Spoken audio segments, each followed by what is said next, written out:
Bertram, qui dirige la mission du bassin minier, et Michel Deslignes, paysagiste, Grand Prix d'urbanisme en 2012. Donc, vous rejoignez.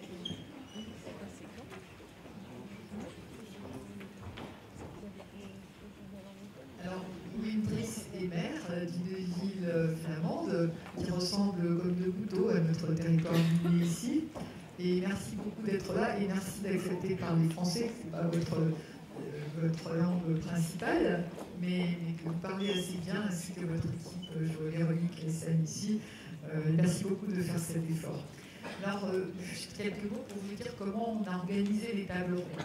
Donc, les tables rondes ont été thématisées autour du spatial, cette table ronde, du social, celle d'après, et puis l'économie de demain. Alors, bien évidemment, ce n'est pas à un maire que je vais expliquer que tout est lié.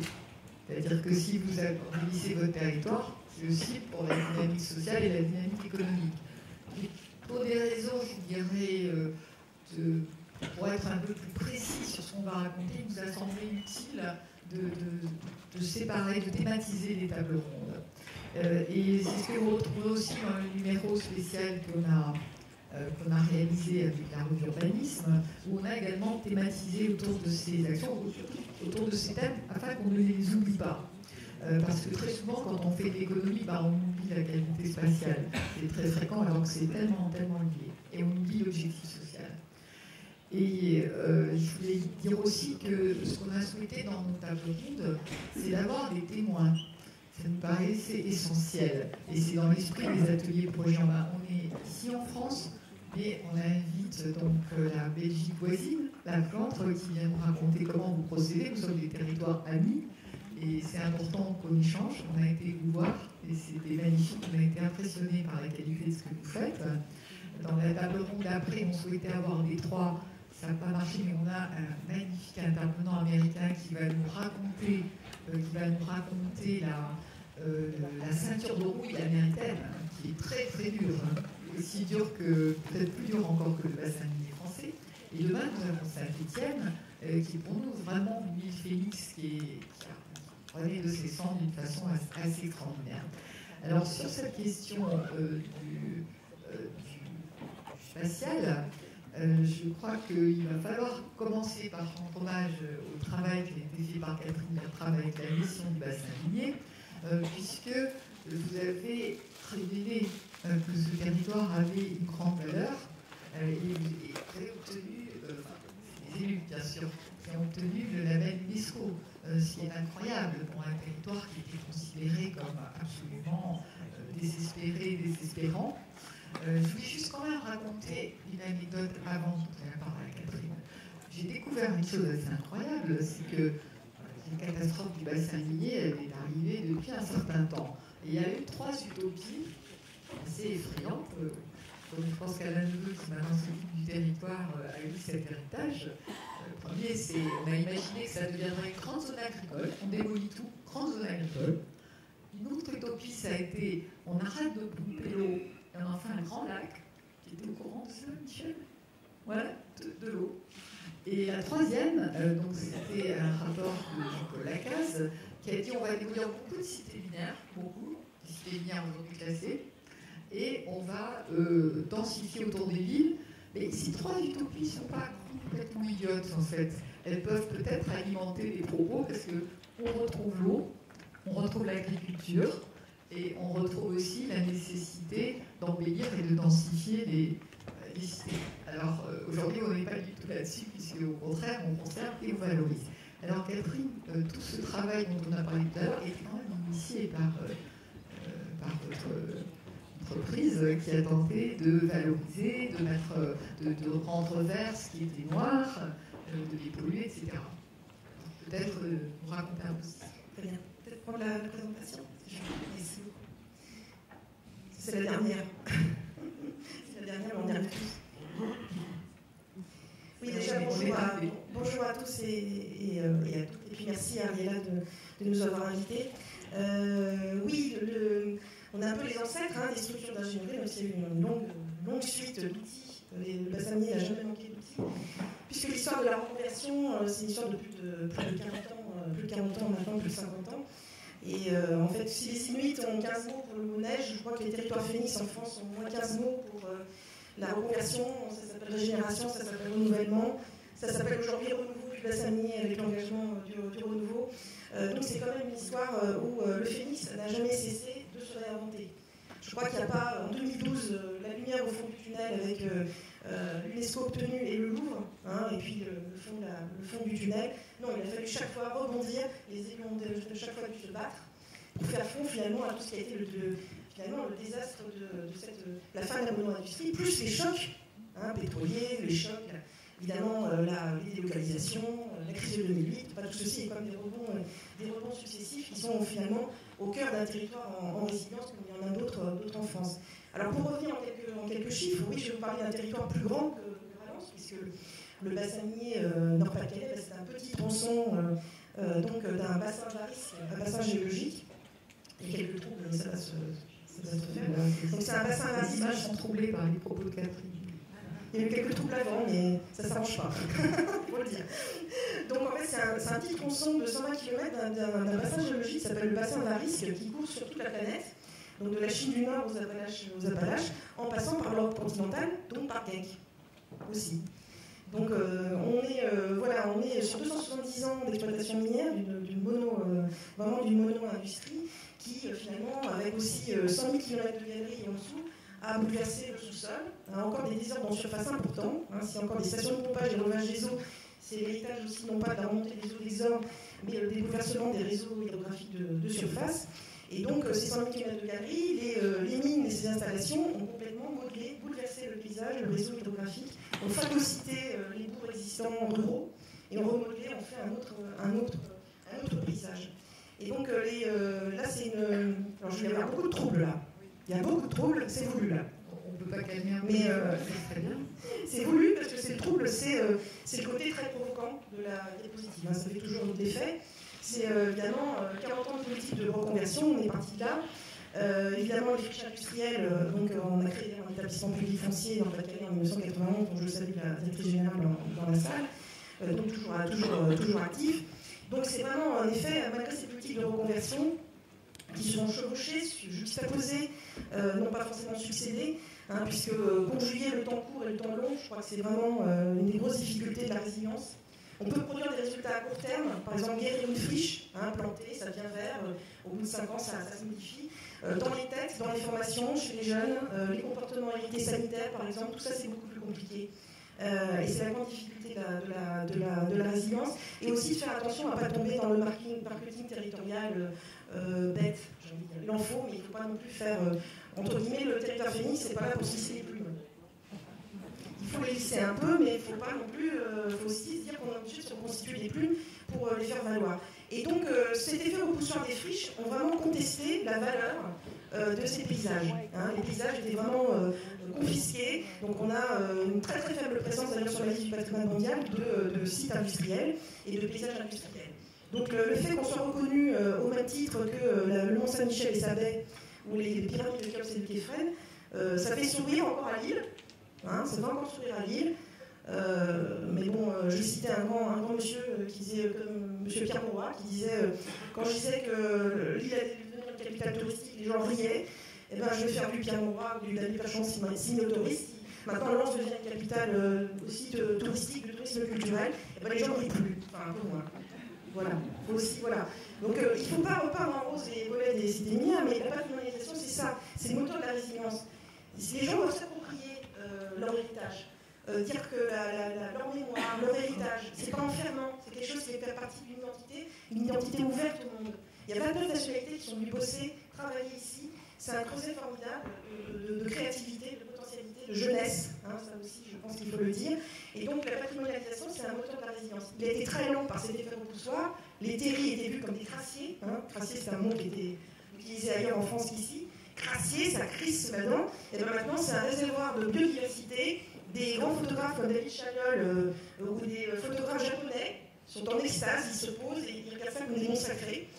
Et le site classé en 1930 que nous avons obtenu au bout de 6 ans d'efforts avec le ministère de l'écologie, parce qu'ici il faut aussi des pionniers dans le ministère, la culture et l'écologie, 6 ans pour obtenir le site classé de la chaîne des terris, 78 terris, le critère pittoresque digne d'être peint a été choisi. Ça, c'est quand même une belle revanche digne d'être peint. Donc, le périmètre du bien inscrit sont donc obtenus en 2012. Donc, c'est un territoire donc, discontinu. Tout ce qui est en rouge est donc inscrit sur la liste, entouré d'un halo orangé qui est la zone tampon, qui est une zone qui a une cohérence paysagère importante dans notre dossier. Ça a été restreint à 25% du patrimoine existant, mais c'est quand même 89 communes, donc qui sont faites de tous les éléments constitutifs, on va dire, du paysage culturel évolutif vivant, puisque c'est la catégorie dans laquelle nous avons été inscrits. Paysage culturel évolutif vivant, ça c'est vraiment le poids des mots est important. Ça ne s'arrange pas, ça s'empire, mais bon, c'est pas grave. Bon, c'est pas grave. Donc, voilà, je vais un peu trop loin. Donc, c'est encore pire. Là, je ne contrôle plus rien. Donc, je vais essayer au moins de contrôler ma parole, parce que l'image, je ne contrôle plus rien. Donc, sur le. D'abord, on est dans la trame verte. C'est le copain. Je vais essayer de retourner en arrière. Quand même, pour montrer le périmètre. Voilà, on va y arriver. Voilà. Donc, ce périmètre patrimoine mondial, donc 353 éléments. Le petit cercle que vous voyez sur la carte, vous allez visiter cela cet après-midi ou demain. Donc, c'est le zoom sur un ensemble minier remarquable, hein, donc, avec une grande fosse, le 9-9-10, grand site minier. Alain Neveu et moi-même, plus d'autres dignes acteurs sont locataires de cet espace, avec bien sûr le PCC. Et donc c'est serti de son ensemble de terris, de cités minières remarquables, dont les cités jardins. La cité Bruno, vous n'allez pas la visiter, mais il faut revenir. C'est la première cité continentale, cité jardin, après celle de Howard en Grande-Bretagne. Donc la cité Bruno fait partie de notre chapelet de cités remarquables. Et donc la cité Bruno a fait partie d'un programme expérimental de cités pilotes que nous avons mené à la mission Bassani avec l'ensemble des acteurs, pour montrer que la valorisation du patrimoine, l'habitabilité, les espaces publics, la reconfiguration, la rénovation thermique pouvaient aller de pair, les espaces publics bien sûr, pour en fait faire de ces cités les cités du XXIe siècle. Et c'est un héritage qui a été légué, maintenant on fait autrement, parce que c'est une expérience, mais on en tire des leçons, dans le cadre du programme du renouveau du bassin minier, avec les 35 cités prioritaires que M. Neveu met en place dans cette approche, on dit, intégrée. Parce que si la résilience est difficile, je crois que l'approche intégrée, c'est une façon de prendre ensemble les choses et peut-être une des leçons à prendre dans les modes de faire, dans la construction des politiques d'aménagement et de développement. Donc, en vous disant tout ça, c'est que le plan de gestion qu'on nous a demandé de faire, lors de notre inscription au titre des paysages culturels évolutifs vivants, c'était de dire que l'intégrité et l'authenticité de ce paysage culturel devaient rimer avec l'évolutivité. C'est qu'en fait, l'inscription au patrimoine mondial, comme M. Percheron ou Jean-François Caron l'ont promu, c'était vraiment un moteur de développement à l'opposé d'une logique faciliste de mise sous cloche du territoire. C'était vraiment de dire que c'était une logique de développement, que l'héritage minier, et Michel Deling est très bien placé pour le faire, révélait ce qui est déjà là. Tous ces efforts de friche, de reconquête des friches, etc., ça pouvait déjà faire leur nature urbaine, paysagère, donc de ces projets d'aménagement d'aujourd'hui et de demain. Et ça, je pense que c'est un élément important. Là, je suis bloquée. Merci. Est-ce qu'on peut me débloquer? Ah, voilà. Donc, c'était juste pour dire que protéger le bien, c'est important. Ça, c'est le site classé 1930, c'est important parce que c'est un capital environnemental et paysager à préserver et en faire quelque chose, puisqu'il y a aussi des usages sportifs qui se développent énormément sur les terris, parce qu'il y a une demande d'espace vert, une demande sociale en espace vert qui est énorme dans le territoire. Mais c'est aussi le protéger, le faire évoluer, c'est aussi travailler avec les documents de planification dans le plan de gestion, parce que le réglementaire ne peut pas tout réguler et imposer dans un territoire aussi vaste. Donc nous travaillons beaucoup avec les stratégies de planification. Donc, est-ce qu'on peut aller à la deuxième? Voilà, non, celle-là, voilà, si on peut la voir. Donc en fait, il y a un élément sur deux qui est seulement protégé par des éléments réglementaires. Nous avons travaillé historiquement avec les 4 équipes de Scott et les 3 en 2010 quand nous avons déposé le dossier auprès de l'UNESCO, et aussi la charte de parc naturel régional, donc sur la partie est du territoire 2010-2022, pour avoir des mesures déjà sur les cités minières à l'époque, dès 2010, avant même notre inscription. Donc ce travail se poursuit, notamment aussi avec les 2 PLUI que compte le Nord, la partie nord du bassin minier.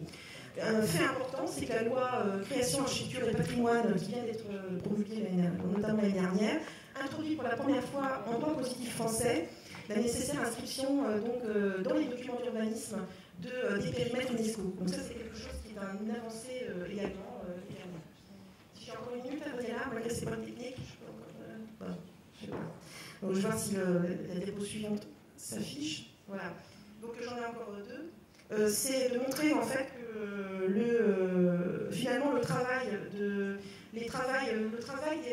léguer l'héritage et de le faire fructifier, c'est évidemment dans les logiques d'aménagement, et que le schéma de traversée bleue que la mission Bassin-Minier a élaboré et réalisé en 2013, c'était vraiment déjà encore dans l'esprit bien sûr de la reconquête des friches industrielles, d'identifier les réservoirs de biodiversité, les corridors écologiques, les itinérances, les modes doux, les pôles structurants. Et donc ça a été un temps important qui a été entre guillemets légué et travaillé maintenant avec M.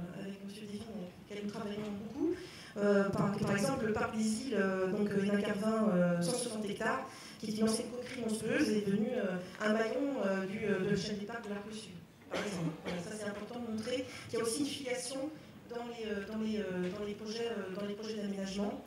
Et enfin, nous avons eu un travail important avec un paysagiste qui finalement a pris du recul et montré qu'au travers finalement de la lecture des cités, des cavaliers, des anciennes sites de voies ferrées et les sites naturels, que finalement le fait d'avoir déployé les installations minières autour ce qui est absolument pas rectiligne, c'était vraiment la veine de charbon, ça formait comme une armature végétale assez belle partout sur tout le bassin minier, et qu'en fait ça pouvait être aussi un moteur dans un élément de la grève de la chaîne des parcs, de montrer comment on pouvait accrocher les grappes, les cités, aux ramures que sont les cavaliers, et bien sûr les sans sites naturels. Et ça peut être aussi un potentiel de mode doux, des itinérances à déployer sur tout le territoire. Voilà. Donc ça c'était ça. Et puis bon, sur les impacts, peut-être qu'on en parlera après, ou comme vous voulez. Peut-être qu'on viendra dans le débat. Donc, merci beaucoup, Catherine. Je pense que camper ce paysage, c'était vraiment important. Il faut savoir que le patrimoine peut être transformé. On peut reconnaître son patrimoine. On viendra dans le débat parce que j'ai entendu des choses sur abandonner le terme de bassin minier, par exemple. C'est un des sujets sur lesquels on reviendra, alors que c'est votre identité et c'est ce que montre notamment cette patrimonialisation qui ne doit pas amener à figer le territoire. Qui peut amener des contraintes, bien sûr, mais peut-être juste un autre. Non, c'est un. Enfin, moi, ça fait, c'est 25 ans que je travaille dans le bassin minier. C'est un débat qu'on a beaucoup. En fait, il y a d'ailleurs eu des campagnes un peu marketing, on allait appeler ça le pays minier. J'ai envie d'inventer tout ce que vous voulez, sauf ACE. Ah, ça, je ne peux pas. ACE, bassin minier. Ah, ça, je ne peux pas. Ça c'est nier l'existence de quelque chose. C'est comme un ex dans la vie privée, quoi. C'est la non-existence. C'est la non-existence. Alors qu'on invente autre chose, c'est pas enfermant le bassin minier, c'est un socle, c'est un ciment, ça peut être valorisé dans des politiques, etc. Mais ça peut être l'Artois, d'autres ils sont à Lens, mais ils se sentent aussi en communion avec ce qui se passe, je ne sais pas, avec un autre endroit du monde. Donc, quelque part, j'ai envie de dire, le bassin minier, ça fait partie d'une couche de l'identité, ça fait partie de stratégie, d'aménagement, de développement. Mais c'est pas enfermant, quoi. C'est pas enfermant. Je passe mon temps, ces derniers temps, à justifier ça, mais sans vouloir dire c'est pas une mise sous cloche. Faites-en quelque chose. Il faut en faire quelque chose. On demandera tout à l'heure à Wim Dries. Ouais, c'est un carburant vert pour des projets, quoi. C'est l'héritage. Voilà. Merci Catherine. Voilà, merci.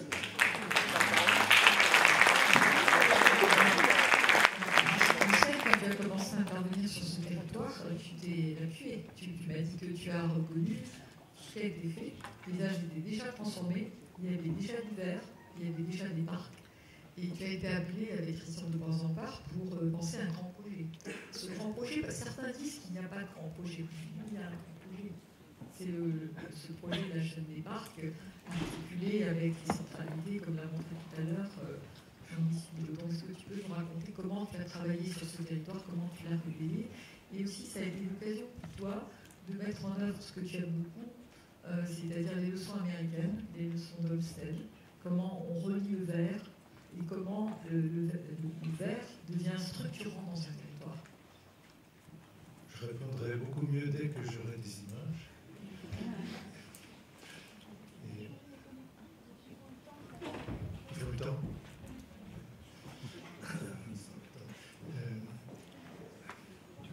Je t'organise un peu autrement. Moi, justement, ce que je vais vous montrer, ça me permet d'introduire, c'est plutôt... au fond, vous avez dit des choses qui sont importantes. Il s'agit de voir ce territoire, ce qu'il est, ses transformations, d'imaginer son développement. Donc moi, je dois parler, puisque c'est l'objet de cette table ronde, de la chose physique, et en faisant très attention à la nature des concepts dont on parlera. En architecture, il y a toujours une limite un peu dangereuse entre un concept commercial, un concept de marketing, un concept politique, et quelque chose qui vraiment peut porter la transformation physique des lieux. Et ce que j'espère, et ce que je vais essayer de vous montrer, c'est que ma contribution, et celle de Christian Dubois-Zompard, est bien de cette nature-là, de l'architecture, du contrôle du territoire. C'est-à-dire, qu'est-ce qu'on a vu physiquement, et qu'est-ce qu'on propose comme transformation physique de ces lieux. En effet, vous avez raison. Alors, je le dis directement à Daniel Percheron, parce que je lui dois énormément, comme tous ici, dans cette aventure. Et c'est ensemble, je crois, qu'on a vu, avec sur d'intuition, ce qu'on pouvait faire de ces espaces. Vous l'avez utilisé avec vos concepts qui sont peut-être plus politiques que les miens. Et dans cette présentation, je vais essayer de montrer, parce que je vois que l'image arrive, en quoi je vois ça d'une manière physique. Je vais suivre les pas de Jean-Louis Subilo, tout aussi important, pour vous mettre debout, parce que si je suis paralysé.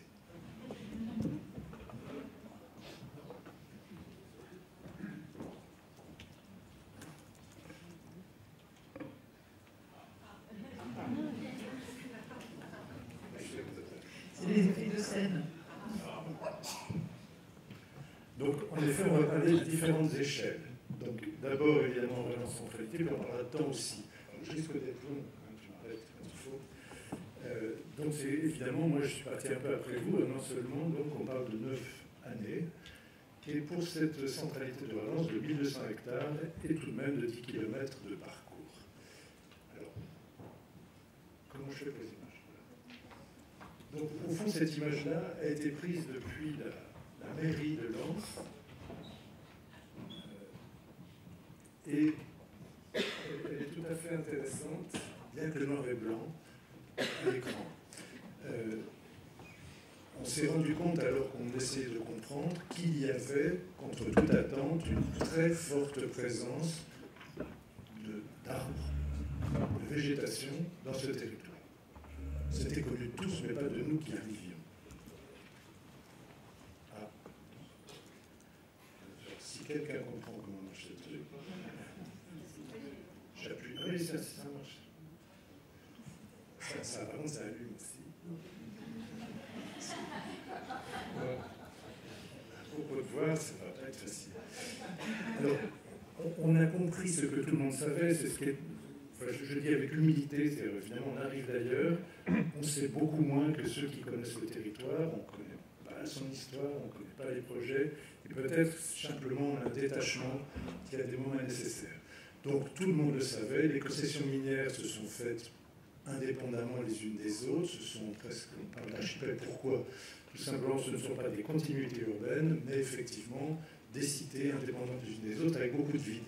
Les vides correspondant, si j'ai bien compris, souvent aux exploitations elles-mêmes.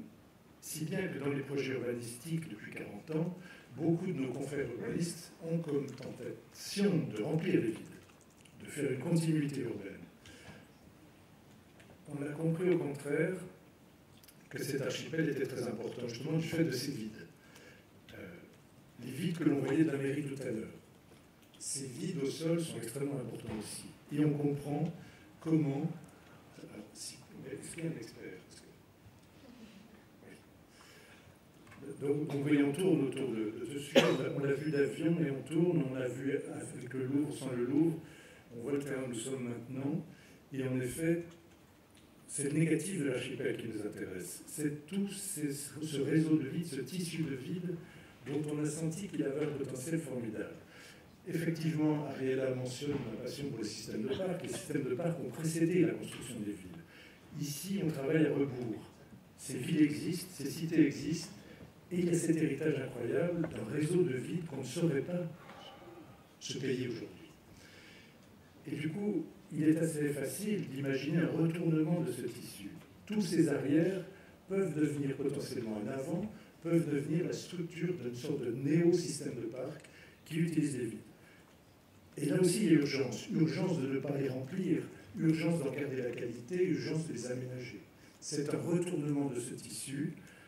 L'arrière devient l'avant et l'occasion d'avoir une charpente. À cette échelle-là, on verra les autres échelles ensuite. Au fond, c'est d'une part une renaturation, je ne sais pas si le mot est idiot, mais c'est une reconquête naturelle, une sorte d'enfrichement des vides auxquels on assiste, et puis déjà quelques aménagements quand même. À l'autre échelle, ce sera différent. C'est un héritage de travaux. Ici, c'est plutôt l'héritage d'une attente, l'héritage de 40 ans d'attente sur ces terrains-là. Alors du coup, je vais très vite, on ne va pas commenter le projet exagérément, mais le schéma directeur avec Christian de Portzamparc, c'est de dire, voilà, dans tous ces vides-là, on peut installer une sorte de néo-système de parc. Il existe déjà, les voies existent, les cheminements existent, les aménagements autoroutiers existent, mais dans le fameux arc vert que Jean-Louis a montré tout à l'heure, il y a l'idée d'une sorte de remaniement parcellaire, de recomposition parcellaire, avec, dans une certaine composante presque géographique, tout un tissu, vous allez voir comment, alors, de structure continue végétale, vous allez voir qu'est-ce qui nous a inspiré, et de redécoupage parcellaire habituel. En tout cas, ce schéma qui est presque deltaïque, qui est presque une géographie naturelle, nous ne pouvions le proposer que parce qu'il y avait ces terrains vides, disons le négatif de l'archipel. Et ce qui est très important, au fond, le plaisir qu'on a de travailler dans ces lieux, je travaille aussi à Détroit et aussi à Belleval-Alzette, un petit établissement public à la frontière luxembourgeoise, c'est que très franchement, on ne savait absolument pas quoi faire. On ne savait absolument pas comment faire. Donc il ne s'agit pas d'inventer pour le plaisir d'inventer ou même la prétention de le faire. C'est une invention, pardon, le lapsus, absolument nécessaire. On ne sait pas comment attraper ces territoires. Et ceux qui savaient remplissaient. Et au fond, l'inspiration est assez simple. Vous avez tous vu en venant ces cavaliers, donc les cheminements, les digues sur lesquels les matériaux étaient déplacés. Et il y a l'idée, au fond, d'utiliser ces cavaliers et d'en créer de nouveaux. C'est une sorte de géographie construite, mais qui évoque fortement une géographie naturelle. C'est une nouvelle manière de tisser ce territoire. Alors, vous l'avez vu, vous verrez avantageusement avant en noir et blanc, après en couleur.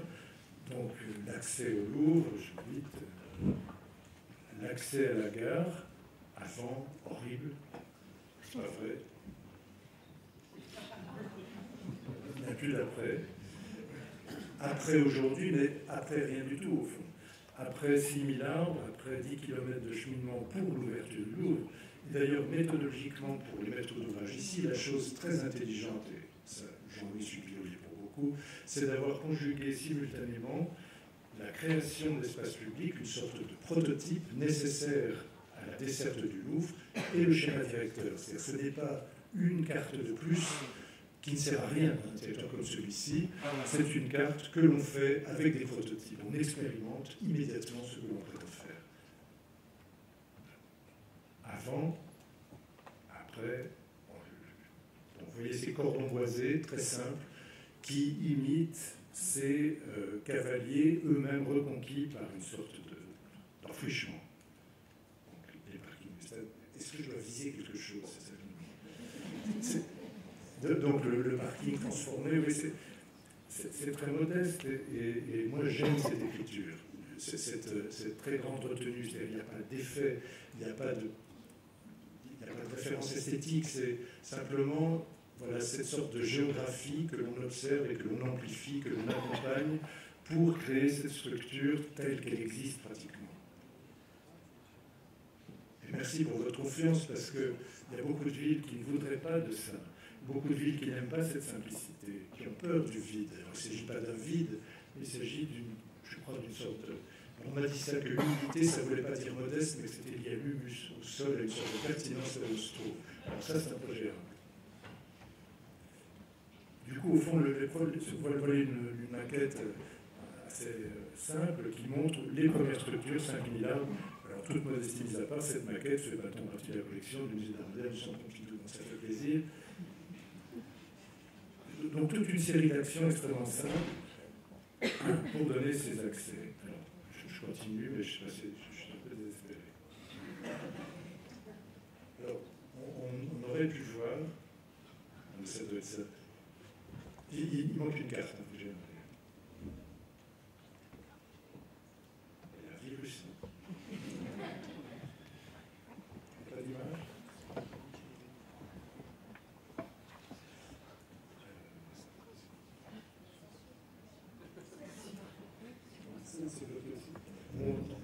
L'objectif est évidemment de développer, c'est pas juste de nouvelles dessertes, une nouvelle charpente et un décor.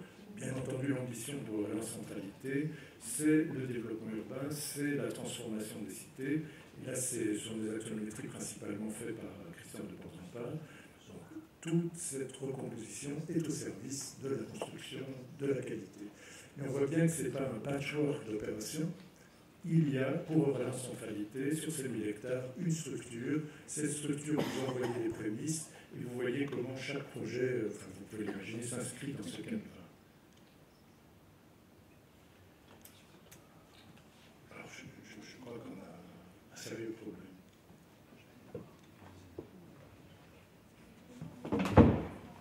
C'est du temps ou c'est de l'absence? Peut-être qu'il y a une défaillance de la clé, c'est ça.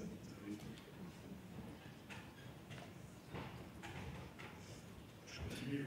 Sans image, vous l'imaginerez. C'est un bouton là.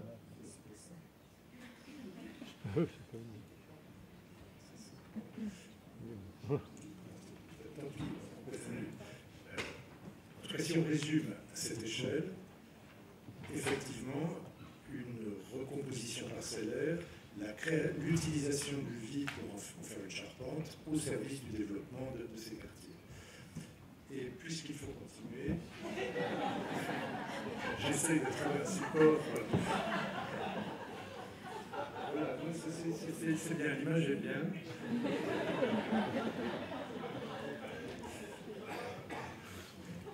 C'est bon, quoi.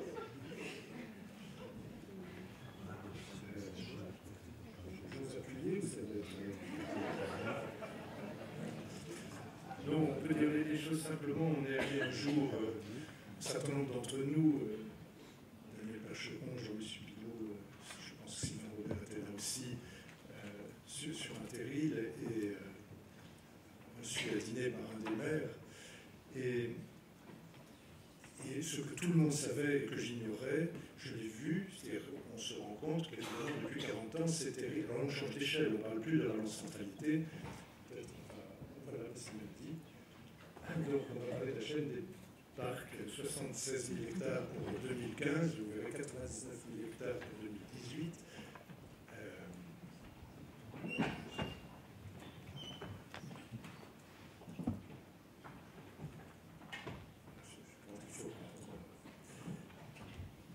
Effectivement, il existe un nombre considérable de terrils, de friches industrielles, qui ont fait l'objet depuis 40 ans de projets de reconversion. C'est-à-dire que l'héritage dont on parle n'est plus un héritage industriel à l'abandon, c'est un héritage d'un patrimoine largement transformé, très largement transformé. La surface est considérable quand on accumule. Vous verrez qu'on a retenu un certain nombre d'entre eux, ça fait 4000 hectares, mais l'ensemble de ces terrils et friches transformées, c'est énorme. Je pense que c'est sans doute le double. Donc il y a un héritage de parcs énorme qui est méconnu, et là, dans un premier temps, ça peut apparaître du marketing. On se dit, effectivement, c'est incroyable. Il y a là un ensemble de parcs considérables que l'on ne voit pas, qui n'ont pas de lien entre eux, et on s'est rendu compte aussi qu'ils étaient, comme on a vu la structure morcelée de ce territoire, ces parcs étaient tous indépendants les uns des autres, ne faisaient pas de tout, ne faisaient pas d'unité significative, et ne faisaient pas non plus, n'étaient pas l'image du territoire. Alors, j'essaie de retrouver mon souffle, hein, franchement.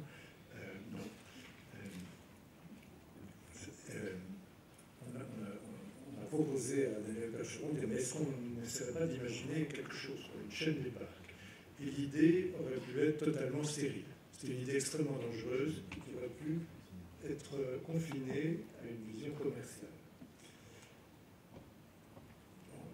J'essaie de trouver des idées. Pardon. Je suis totalement perdu. Non. Alors, je vais directement au fait. On attend que ça bouge. Donc, en 2015, ce qu'on a trouvé, c'est que parmi cette myriade de parcs, qu'il ne s'agit pas d'éliminer, qu'il ne s'agit pas d'ignorer, qu'il ne s'agit pas d'exclure, on a pu voir qu'il était possible de rassembler un certain nombre d'entre eux pour atteindre des tailles significatives et d'une manière répartie dans le territoire. Donc, le résultat de cette première étude, c'est d'obtenir pour ce premier périmètre de 76 000 hectares, 7 parcs d'environ 300 hectares minimum chacun, donc ce qui fait, vous voyez, en réalité 1800 hectares à ce moment-là. Et je crois que c'est ça le vrai résultat. C'est d'avoir fait ce choix, cette hiérarchie, en disant on va réussir à donner une réalité physique à des masses critiques composées de myriades de parcs et concevoir le développement de ce territoire autour de parcs de cette taille-là. Là encore, c'est un héritage transformé, extraordinaire, que personne ne pourrait se payer. Et on trouve des résultats similaires à la frontière du Luxembourg. C'est 40 ans d'investissement que l'on recompose. Je continue. Bien entendu, il s'agit de lieux. 5 minutes. En fait, c'est presque l'essentiel parce qu'on pouvait ne trouver rien du tout.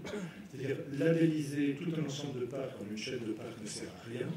En revanche, se dire que parmi tous ces parcs, on peut identifier et recomposer un certain nombre pour atteindre des tailles critiques, ça, ce sont des éléments réellement structurants dans un territoire. On a imaginé parallèlement la création de liens, et j'en viens, pour aller vite, mais ça bouge tout seul, c'est formidable, à l'état actuel de nos études, puisqu'il y a eu un tiers de surface en plus d'études.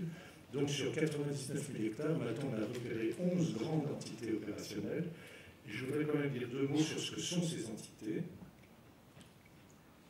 On va juste en parler. C'est au fond, imaginez, alors j'ai l'exemple de Souchet-Aval que vous allez visiter cet après-midi. Souchet-Aval était constitué de 3 ou 4 parcs indépendants les uns des autres le long d'un canal. Il n'existait pas de lien physique entre ces 3 parcs. Les maintenances, les gestions étaient distinctes, les écritures étaient distinctes, et c'était finalement un ensemble de lieux indépendants. Chaque commune avait son parc. La proposition est une proposition de gouvernance. C'est comment crée-t-on une unité? Alors d'abord, il y a un lien physique le long du canal qui était sous-employé. Donc simplement, il y a un chemin aménagé le long du canal. Et il y a une autre gestion. Il n'y a pas plus de moyens, il y a sans doute moins. Donc, il y a des lieux qui vont redevenir des lieux de nature, il y a des lieux qui sont aménagés, et ils le sont en cohérence pour qu'on ait ce parc de 300 hectares. Et ce même exercice est à développer. Donc, nous faisons une charte et des maîtres d'œuvre, naturellement, réalisent ce Chaval est réalisé par des maîtres d'œuvre que nous ne sommes pas, en l'occurrence. Il y a tout un ensemble. Je suis vraiment totalement perdu. Les images sont trop lourdes, Michel. Trop de définitions. C'est bon, on a trop travaillé avec les images. Trop d'intentions. Les ordinateurs sont léger. Mais enfin, vous l'avez compris, c'est-à-dire qu'il y a des grandes unités où on regroupe les parcs, on regroupe leur maintenance. Ceci fait partie évidemment d'une charte qui a été donnée à l'ensemble de ce territoire pour composer ces parcs. Mais quand on en parle aussi avec M. Pitch, aujourd'hui, évidemment, concevoir le développement de cette région avec 4000 hectares, si on oublie tous les autres parcs, d'espace de nature, là où on pensait dans un terrain industriel à l'abandon, c'est très différent. Et c'est curieux parce qu'au fond, il y a quoi? Il y a naturellement un territoire agricole qui occupe la moitié des surfaces, comme partout. Il y a ces territoires urbains dont on a parlé, qui vont se développer. Et il y a 4000 hectares répartis en 14 parcs de 300 hectares. C'est très différent d'envisager le futur d'une région lorsqu'on a cet héritage-là que lorsqu'on l'a. Mais on voit bien que ça nécessite une intervention, donc ce n'est pas juste mettre des mots sur une réalité préexistante, c'est une nouvelle gouvernance, c'est une recomposition de cet héritage pour atteindre des tailles critiques. Et mon espoir en termes d'urbanisme, c'est que tous ceux qui travaillent dans cette région voudront bien considérer leur adossement à une structure physique de cette nature-là. On ne conçoit pas une ville de la même manière quand on a un parc de 300 hectares. C'est la moitié du bois de Boulogne. C'est quand même des choses très importantes. Je suis totalement perdu, donc j'arrête de toute façon.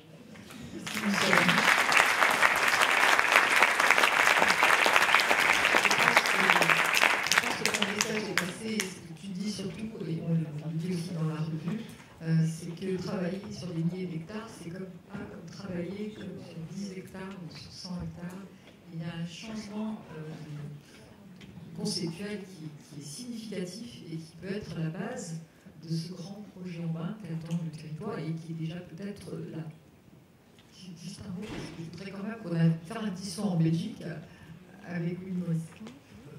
Ce qui est important, c'est qu'on voit bien qu'il n'y a pas d'homothétie. C'est-à-dire que ce qui est vrai en Petit et à Valence, il nous a donné quelques inspirations, quelques désirs, mais n'est pas transposable à grande échelle inversement. Donc ça demande au fond, j'espère avoir réussi quand même à vous l'évoquer, puisque vous le montrez, ça demande une attention particulière, une sensibilité, pour le mot qui m'a le plus juste, particulière au réel.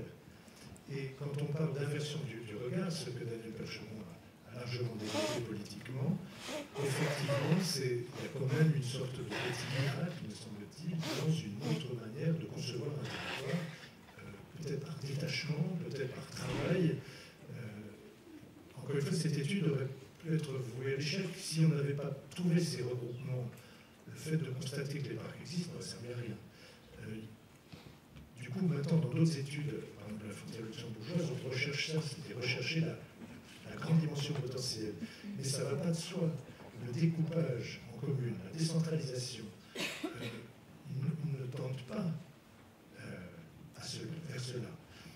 Pour rendre hommage aux politiques, il y a quand même eu au démarrage de cette opération, quand on a eu quelques convictions, des réunions à Lens où il y avait 100 maires réunis et qui ont adhéré à cette chose. Et c'est vrai que tout ce qu'on a dessiné n'aurait aucun poids s'il n'y avait pas eu cette conviction, cette force que vous avez eue. Mais merci Michel. On va aller faire un saut en Belgique avec une Brice. Donc on a découvert votre ville, toute petite, 70 000 habitants. Vous avez fait un travail absolument incroyable. Ce qui nous a frappé, d'ailleurs, je crois que vous avez apporté des livres en anglais qui sont magnifiques.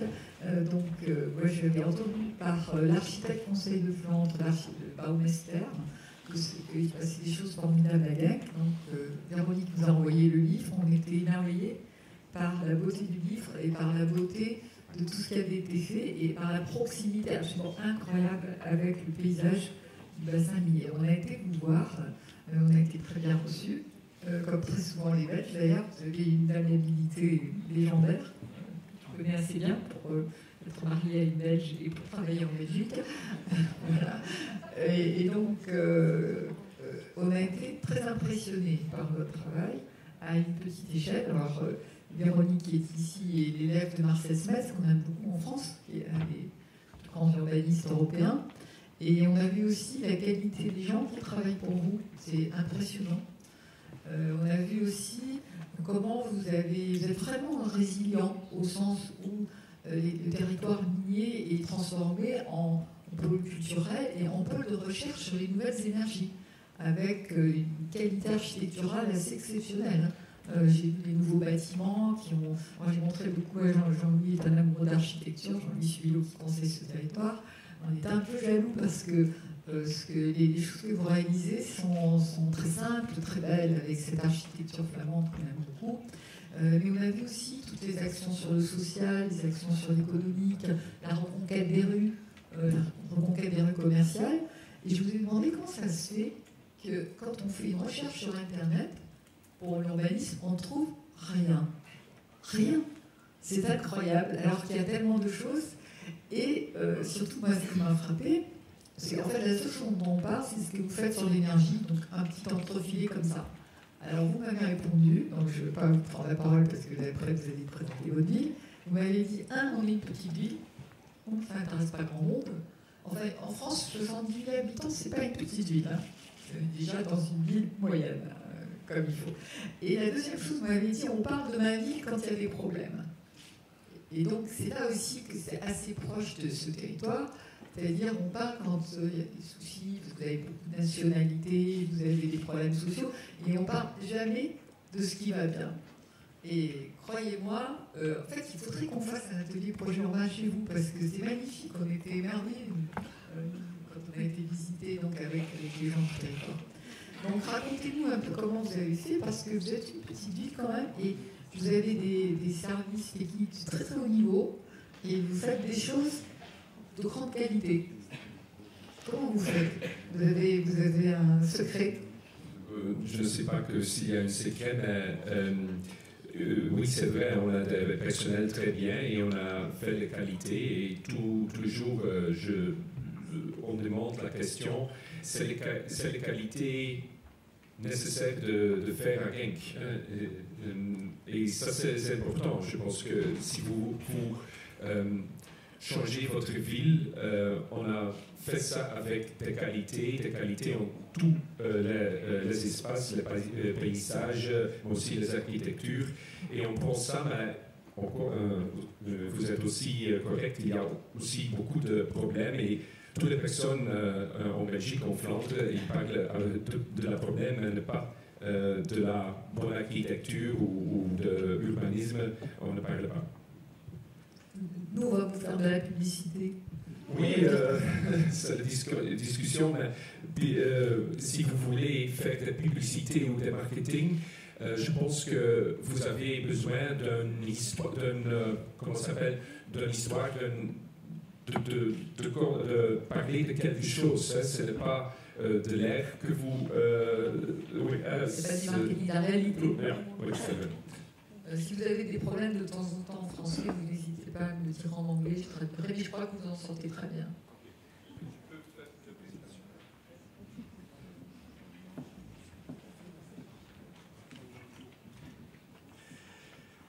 On essaye de parler en français, ce n'est pas mon langue maternelle, mais on va faire ça comme ça. Mesdames et messieurs, bonjour. En qualité de bourgmestre de Genk, c'est pour moi aussi un honneur de venir aujourd'hui vous raconter comment, de petites communes rurales, il y a 120 ans de cela, notre ville s'est développée jusqu'à devenir la moyenne ville flamande qu'elle est aujourd'hui. Permettez-moi de commencer par situer Genk. Nous ne sommes pas assez différents de la ville de Lens ou de la région bassin minier. Si on regarde combien nous sommes proches des régions fort économiques, Genk se situe à l'ombre de la fenêtre de la Flandre.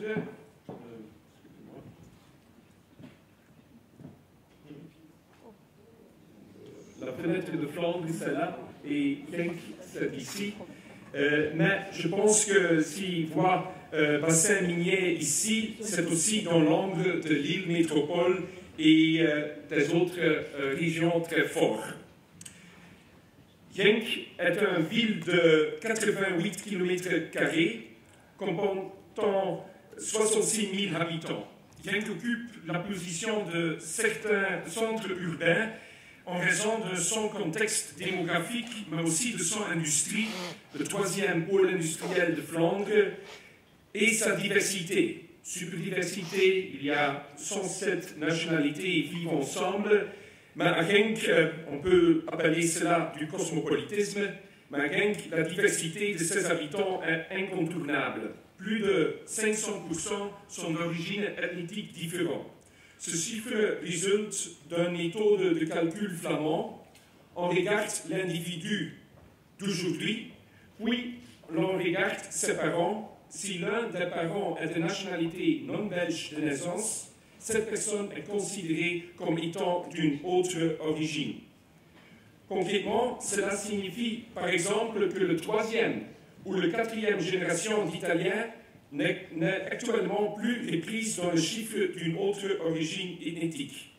Le chiffre démontre que nous avons une forte représentation en provenance du sud de l'Europe, avec près de 19%, d'origine turque avec 18%, des pays du Maghreb, Marocco, avec près de 8%, et si vous voyez à la jeunesse, c'est 70% qui a d'une autre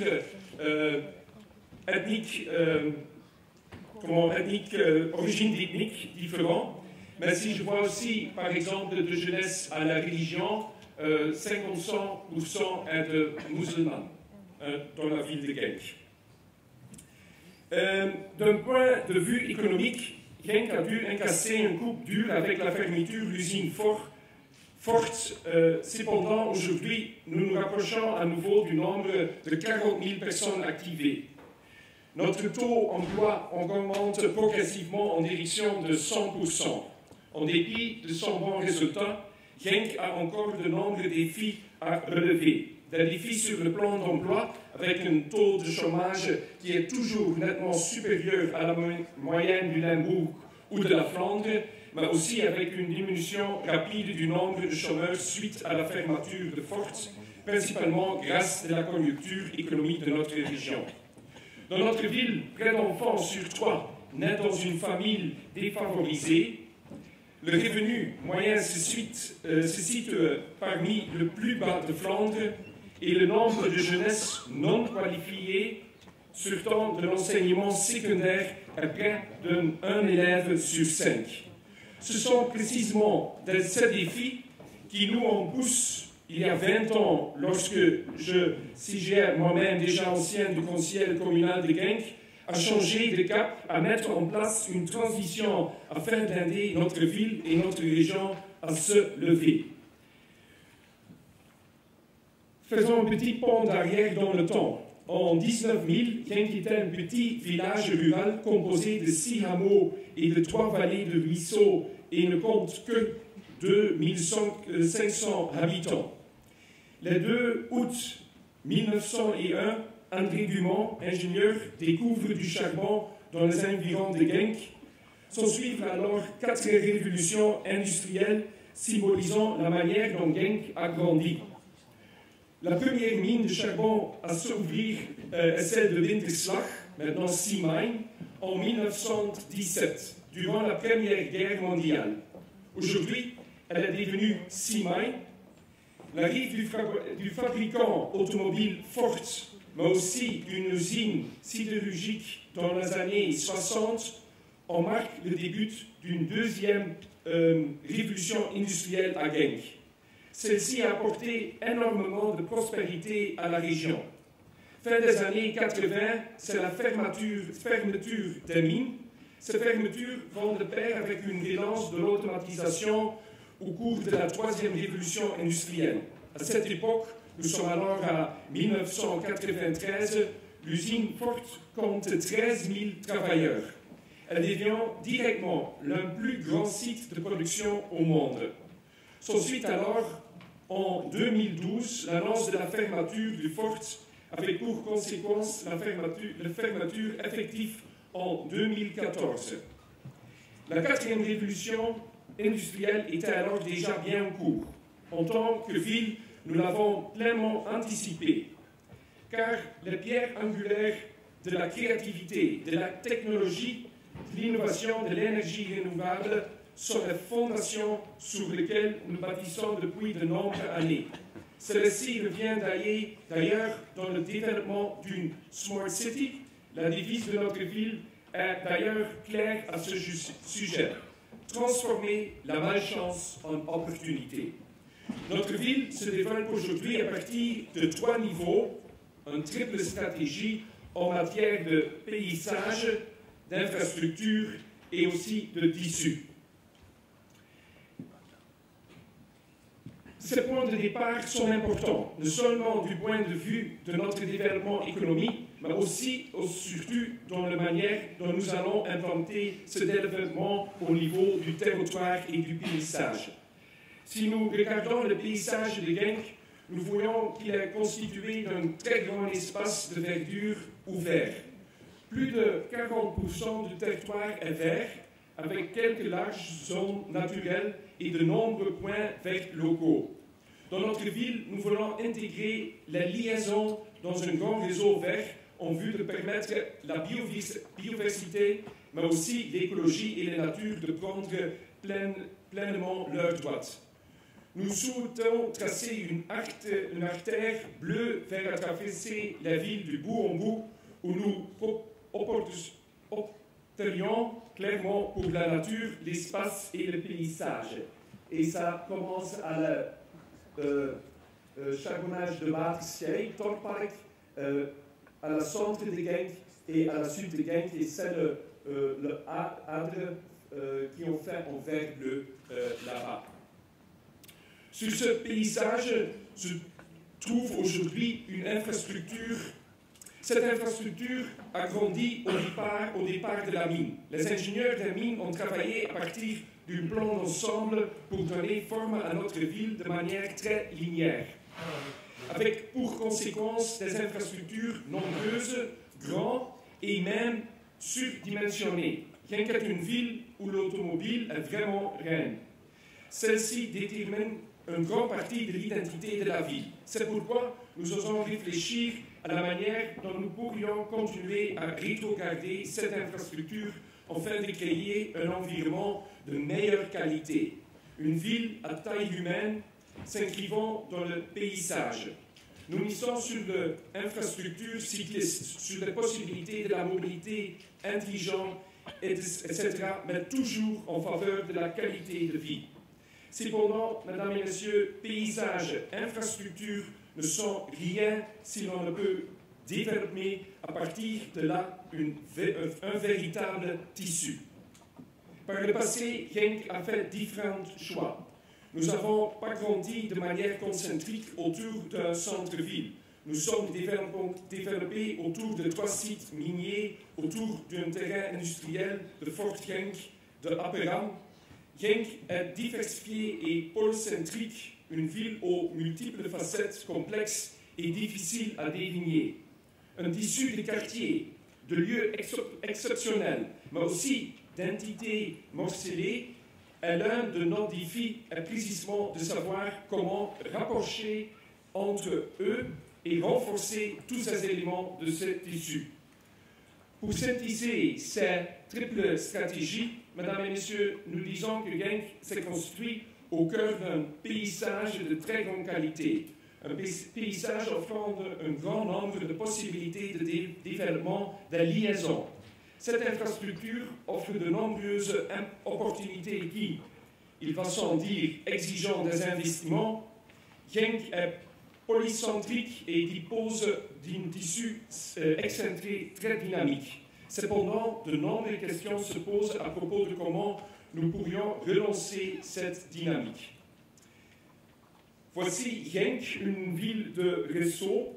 Vous voyez ici un exemple type du profil de Genk. Vous connaissez toute la ville type qui se développe à partir de centres historiques. Et je pense que vous connaissez tous ces modèles avec un centre historique, mais aussi avec une partie de laquelle nous sommes à construire de manière concentrique jusque dans la campagne. Genk ne dispose pas d'un tel centre unique. Genk possède plusieurs centres et s'est construite sur différents sites miniers. Au choix que nous avons pérennisé au moment de la fermeture des mines, et vous connaissez ça, choisir, c'est renoncer, choisir, c'est perdre. Néanmoins, à Genk, nous avons appris à transformer le coup dur en opportunité. Nous utilisons ce modèle de ville-réseau pour construire une nouvelle ville, et ce pas uniquement sur le plan de l'aménagement du territoire. Nous utilisons la ville-réseau pour miser sur le développement économique en tant que village de rouage des moteurs. Genk est une ville de quartier. Moi-même, je suis né et vis toujours dans le quartier de Brettjelier. mais Winterslag, Waterschei ou Zwartberg sont également des autres noms ronflants des quartiers d'habitation auxquels les gens s'identifient. Mieux encore, ils ne diront pas « je suis de Genk », mais « je suis de Winterslag ». De même, ils diront « je vais à Genk » lorsqu'ils descendent dans le centre-ville pour faire du shopping ou se détendre. Mais on dit aussi qu'on vient à New York et on descend à Manhattan, et c'est la même chose. Nous avons construit notre modèle de rouage des moteurs sur le schème de ces quartiers d'habitation. C'est principalement sur l'ancien site minier que nous avons développé avec Simine, Torpark et La Biensta, lequel élève notre ville à un niveau supérieur. Bokrijk, Kattenvenne ou le Sporting Genk-park constituent d'autres pôles que nous continuons à développer. À Simine, nous nous concentrons autour de la créativité et de l'innovation. Dans le Torpark, c'est plutôt autour de la technologie et de l'énergie renouvelable. À La Biensta, c'est la diversité. Dans le Synapse Park, nous construisons un hôpital non universitaire fort comptant plus de 800 lits. Le développement et l'expression de l'identité au centre-ville représentent un défi. Comme ancien terrain de force, ils font également partie de ce modèle. Permettez-moi de m'arrêter un instant sur les 3 sites miniers.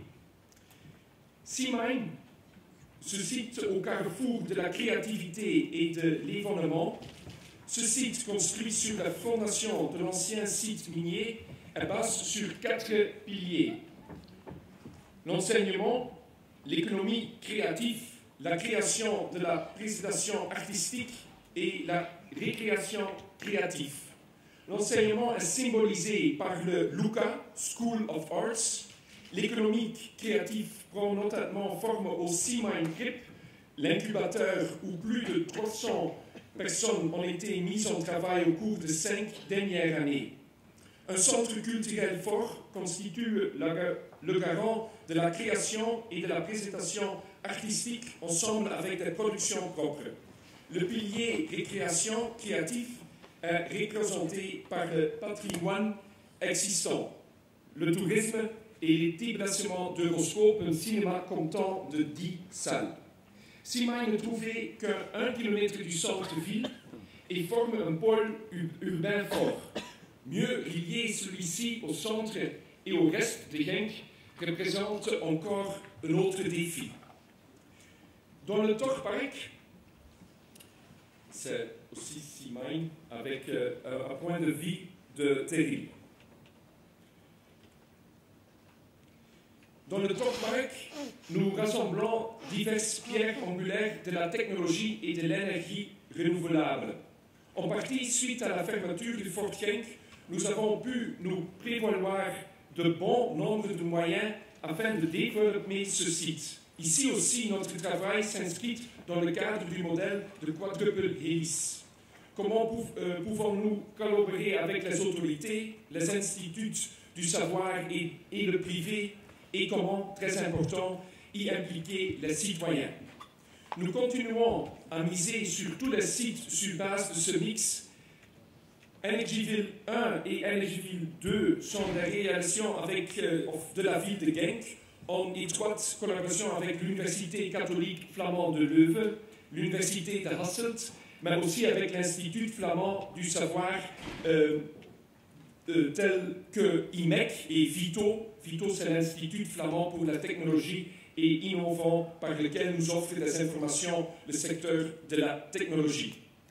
Le VDAB, l'Office flamand d'emploi et de la formation, ainsi que Centraal Limburg, un centre de formation pour la formation continue, travaillent en collaboration avec l'enseignement secondaire.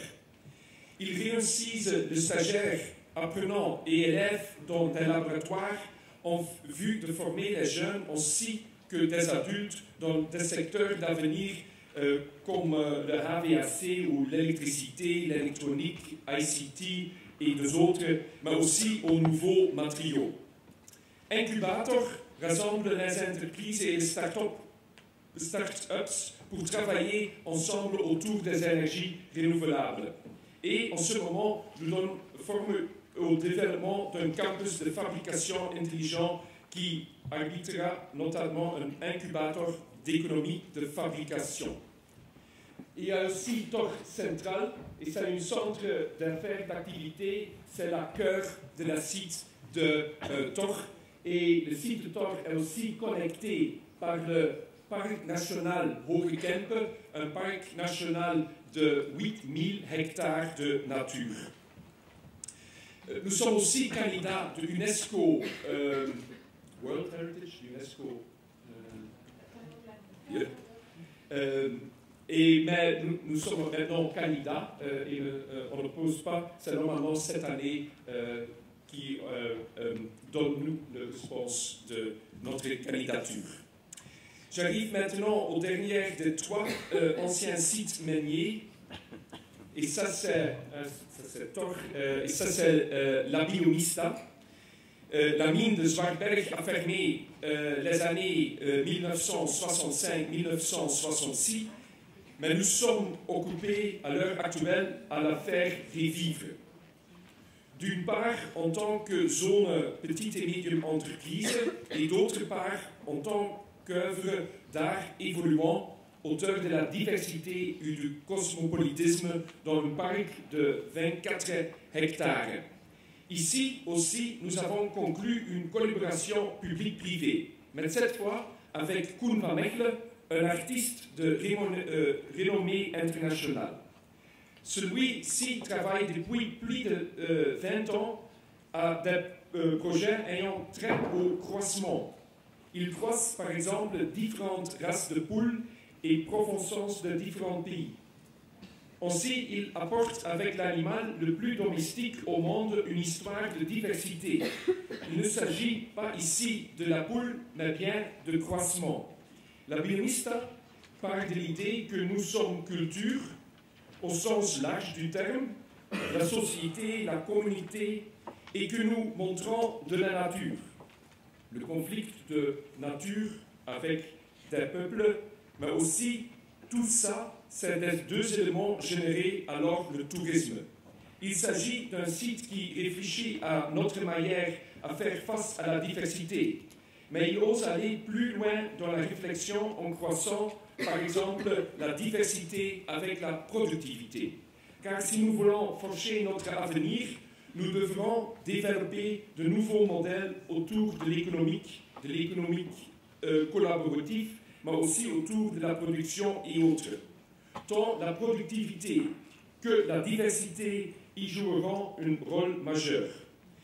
La Biomista ouvre ses portes cet été. Je vous invite déjà de tout cœur à vous laisser inspirer avec nous à propos de comment, que ce soit à Genk, au Limbourg, en toute l'Europe de l'Ouest, gérer la diversité et quel chemin nous devons parcourir pour y parvenir.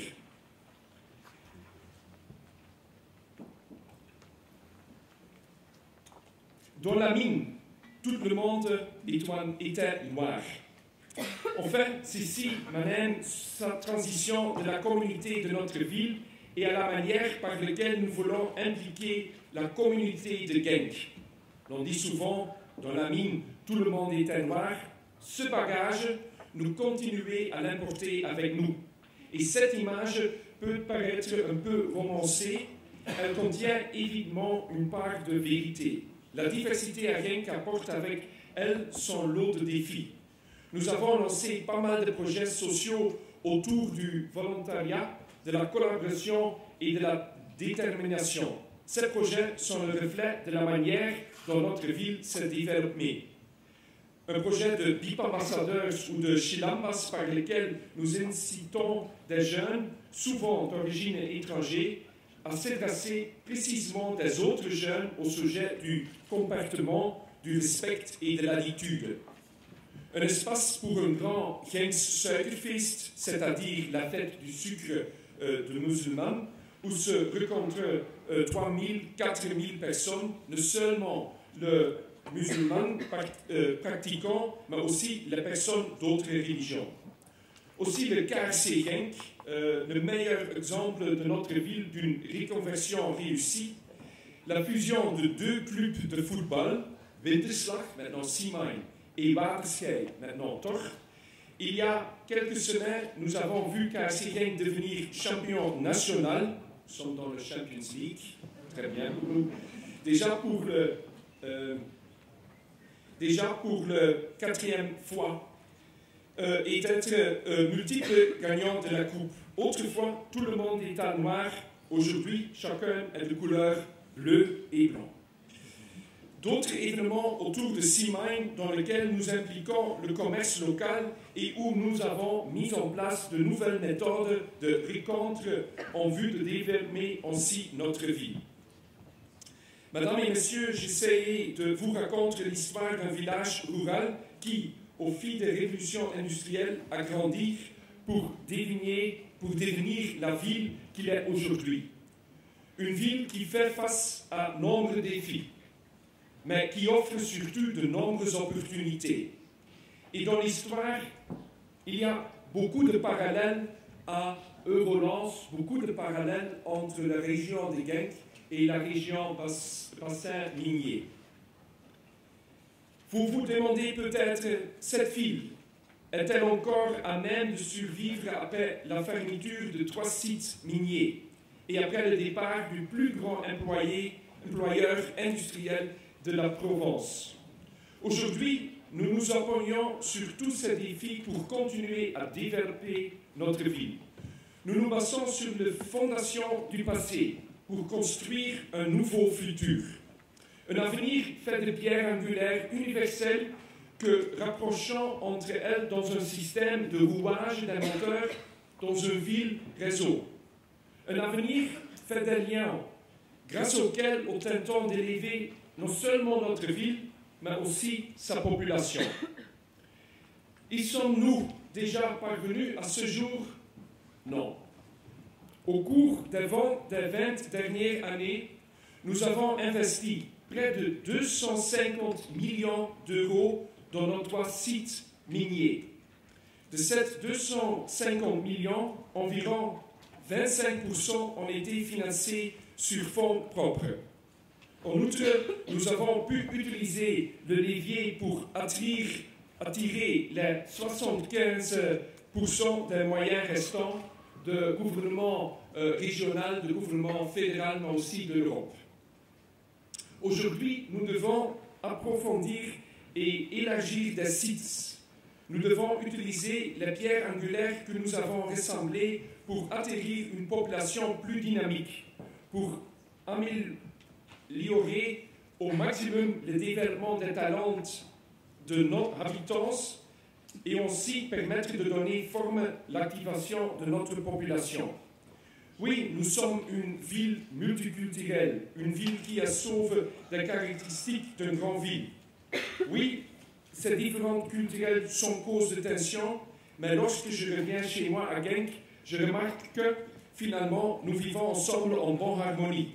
Des projets tels que Simain, Torpark, la Biomista inspirent d'anciens mineurs à nous aider à l'écrire l'avenir. Je pense qu'il y a une liaison et une connexion dans le substrat avec le charbonnage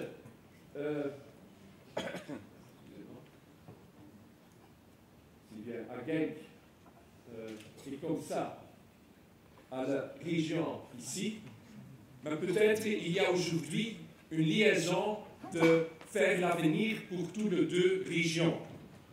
C'est avec plaisir, mesdames et messieurs, que je terminerai par la projection d'un petit film, Portraits of Genk, par lequel je vous amène traverser notre ville à vol d'oiseau. Mais, mieux encore, permettez-moi de vous inviter à venir par vous-même visiter et goûter notre bonne ville de Genk. Car, croyez-moi, Genk est une ville profondément touchante. Merci.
marque, surtout Bassin-Millier, là, jusqu'à de Lens-Genk.